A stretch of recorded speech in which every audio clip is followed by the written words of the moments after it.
balay ta dinhi mga igsoon arang kanindot, arang kadaghan pagtulog na. No? Onya, ma-feel gyud nato ang holy presence ni Lord. No? Mo ni nindot sa fasting mga igsoon, prayer and fasting. Kana bang nakig-union gyud ka, nakighiusa ka sa presensya sa atong Dios. Hallelujah. Ang kanindot mga igsoon. Unya ang ikatulo nga pagtulunan nga gihatag kaning nagisgot sa kawing higera sa fig tree nga gitunglo sa atong Ginoo. Nagtudlo dito ang ikatulo nga parte nga mubuo sa word of faith, ang complement nga gikinahanglan, ang formula nga gikinahanglan nga mubuo sa word mo equivalent sa word of faith is confidence last. No? Kinahanglan na kay confidence. Amen. Amen. Nga namang noduhaon ko man. No, ang unang niyang itudlo, yang iyon nga pag-ampo kamo sa Dios. Salig kamo sa Dios. But pasabot iya gihatagag diin nga sa matag atong bitawan nga sulti, kinahanglan natong tuhan nga mahimo. Ngani ang pinakapugkatang iyang example. Bukid nga matambong kadto sa dagat. Adili ko pwede ini mo Lord nga inbukid sa naba, mabalik ka sa kabalian kay muta sa tubig, maabot maabot ang usaw, maabot ang kabalian. Kanya, aron ka sa gabal dito sa Mananaga. Amen. Saan wala mo ka nang bukira diyan punta na dito sa tunga. Di, ang mga lukos na diyawa namo. Minus na atong pagkaon yan na. Kani pong pag-ampo nga tunglohon, mapatay. Dili po na pwede sa mga mulastog. Amen? Sa ano mga ikita kagbikil gaya, tunglohon, mapatay, tapos apil ang uga. Amen? Ibut pasabot ng mga igsoon. Kining pag-ampo, kining pagtuo, kung ang gawon sa Ginoo, mamuhat at kinabuhi, na kinahanglan disiplina. Kinahanglan disiplina. Nagkinahanglan o ganing giingon ni pastor ganina nga holiness. Dili bulaston. Ang mga isang dili makapenetrate ang mga milagro, mga moving sa Holy Spirit dili makapenetrate kay daghan man ang naggustong mo operate ni pero bulaston. Daghan. Daghan kinsa dili ganahan nga insulti nimo mutungha ng daghang salapi. Kinsa dili ganahan nga mo pandong ka mamaato dayon in time, right on time. So ganahan tani ana pero sa tawo mga igsoon kinahanglan gyud nga mahasa. Kinahanglan gyud nga makonsiderar niya nga uban ang karakter sa prayer. Uban. Kining prayer aran ka usa ka single word nga aran ka daghan og connected. Apil atong devotional, apil atong mga karakter, gibae diha. Natanan. So, buot pasabot mga igsoon, nagkinahanglan ta og power of the Holy Spirit. Aron ta makasustain ni kinabuhian. Aron ta nga makasurvive, makaatubang sa Ginoo pag-abot sa adlaw nga maingon siya nga kinsa ba dinhi ninyo dili ganahan nga maingon nga makadungog nga maingon nga come my good and faithful servant. Hallelujah. Di ba? Yeah.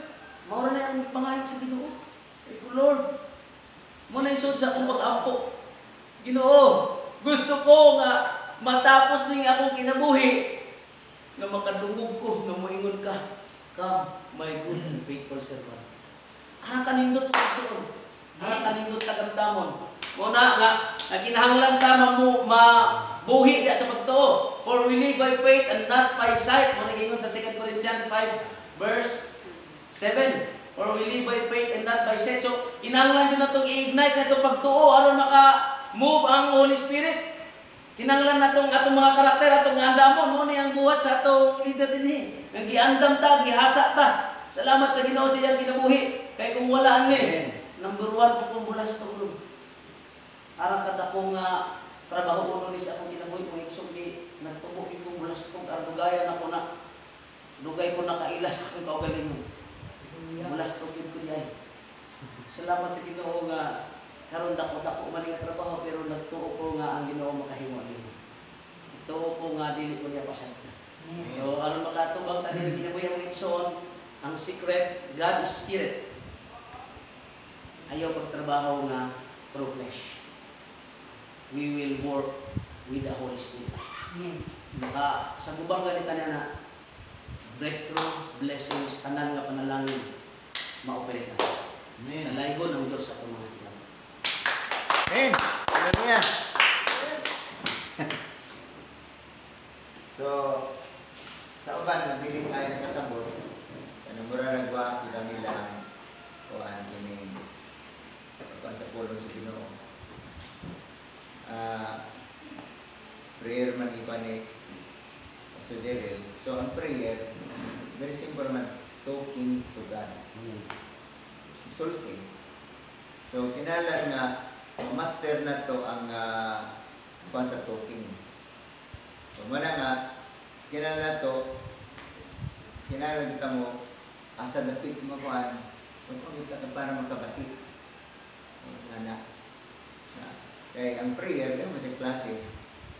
O ako, kumamagin ko kanang manabtan. Mga ko mag-rosaryo, personal.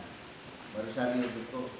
Pero sa pag-rosaryo, di man mo na sulting libutong ba ako?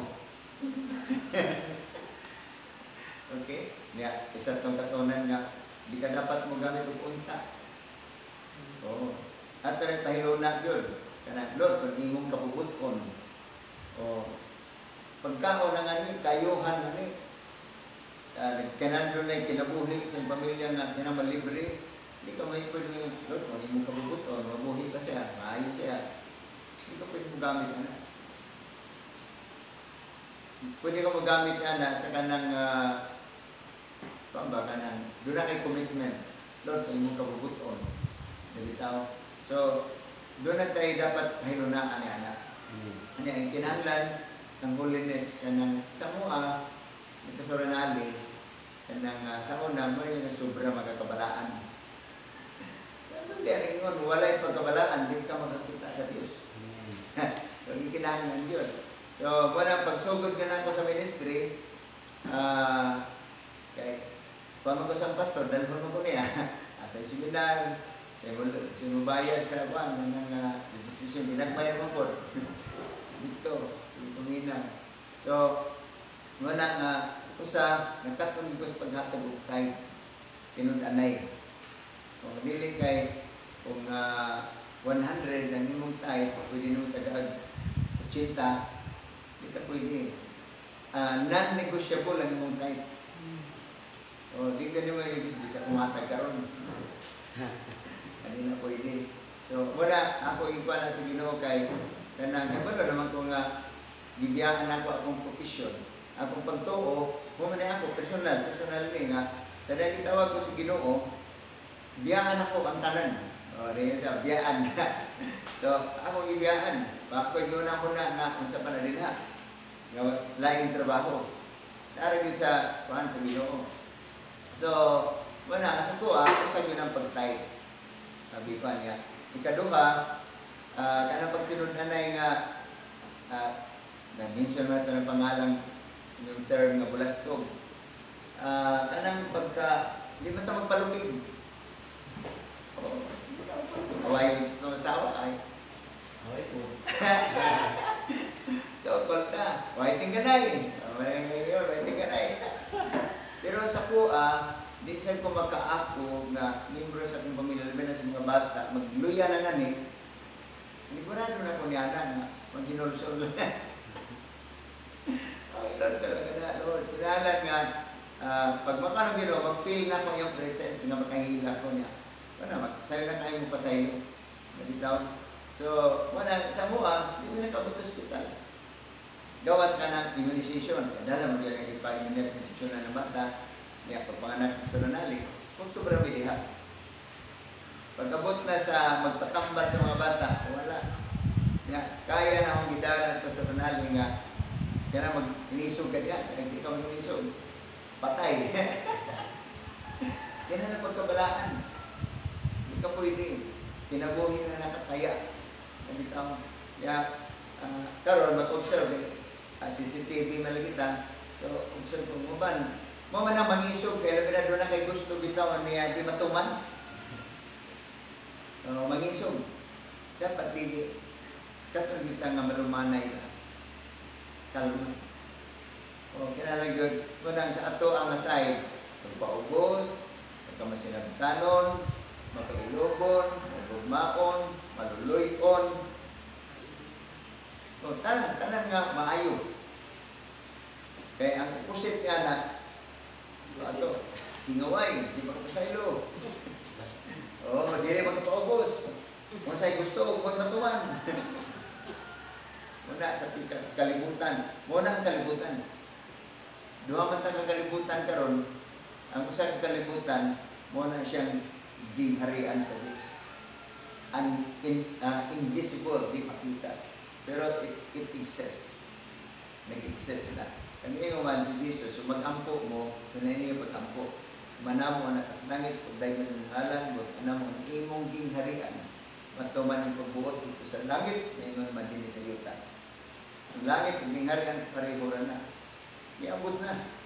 Muna ngayon si Jesus nga rin, for the kingdom of heaven is at hand. Pag-abot na na, invisible na, di na natin makita. Pero nag-exist. Nadiri ang tanang matarong at pinaiyan. Sa pikas naman, mo rin visible kalibutan, bulastong.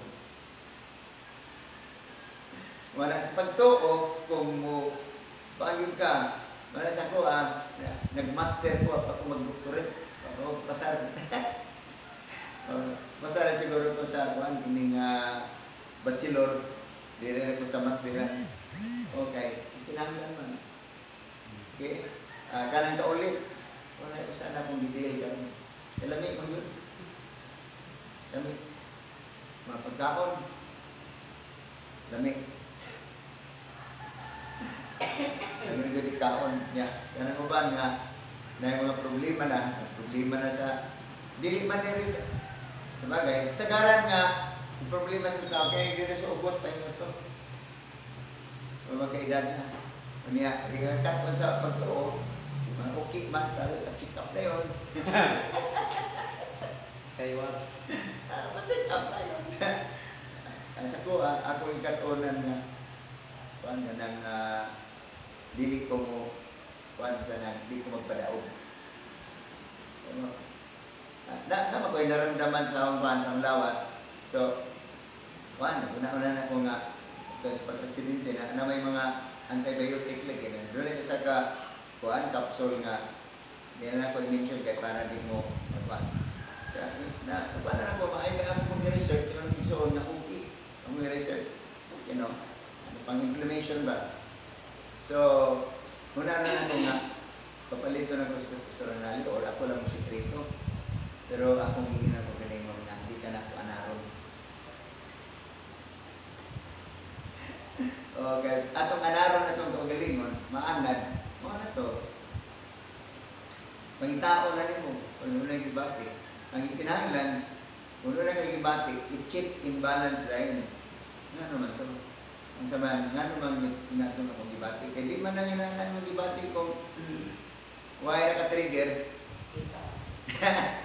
Kaya naka-trigger. Kung saan, kung why naka-trigger, yung tanawan nga, delivery na sa mga riders.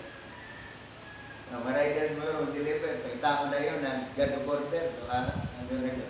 Linggo doon, yung nga, God is the God of order. The same order. Ang tao, yung rider. So, mag-deliver. Nakita rin nga. Hindi na ba ko pwedeng, wala na ba ko i-order? Kaya di mo ko pwedeng mag-order sa factory sa internet. Kaya mga produkto din ha, kahit balo ko nga dili, yun na makakayo. Kaya imog yung tuyuan.